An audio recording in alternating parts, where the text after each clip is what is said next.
Dandim 1611 Badung, Kolonel Infantri Dodi Trio Hadi melaksanakan simekrama dengan pimpinan kelompok media Bali Pos KMB Satria Narada. Kegiatan yang berlangsung di Gedung Pers Bali Ketut Nada Denpasar tersebut digelar dalam rangka menjalin silaturahmi Kodim 1611 Badung dengan media.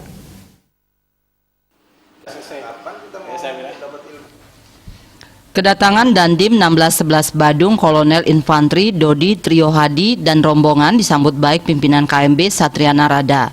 Dalam kesempatan tersebut, Kolonel Infantri Dodi Trio Hadi memperkenalkan diri sebagai Komandan Kodim 1611 Badung yang baru.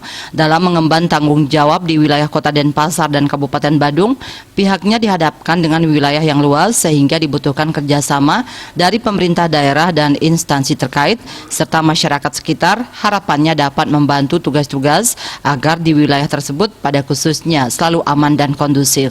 Di tengah pandemi COVID-19 di wilayah Kota Denpasar dan Kabupaten Badung, perkembangan kasus sampai dengan saat ini belum terdapat penonjolan yang signifikan, sehingga wilayah Denpasar dan Badung ada pada level 2. Harapannya angka penyebaran COVID dapat terus ditekan sehingga dapat terbebas dari COVID-19. Tentunya dengan dua wilayah yang cukup luas di wilayah Bali, Provinsi Bali ini, saya membutuhkan juga kerjasama dengan seluruh pihak, baik pemerintah daerah, instansi terkait, maupun para pihak swasta dan masyarakat umum yang berada di wilayah pemerintahan Kota Denpasar maupun Kabupaten Badung. Kita sama-sama menjaga wilayah kita agar selalu aman dan kondusif. Di tengah-tengah pandemik COVID-19 ini, mari juga kita harus selalu menjaga protokol kesehatan agar wilayah kita di Denpasar dan Badung selalu sehat.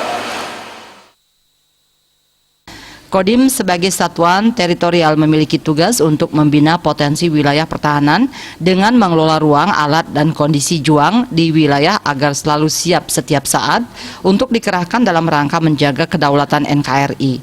Oleh karenanya, Kodim akan selalu siap membantu dan mendukung program pemerintah daerah maupun pusat. Komandan Kodim 1611 Badung akan siap 24 jam membantu pemerintah demi keamanan daerah serta menciptakan situasi yang kondusif. Mondristawan, Bali TV.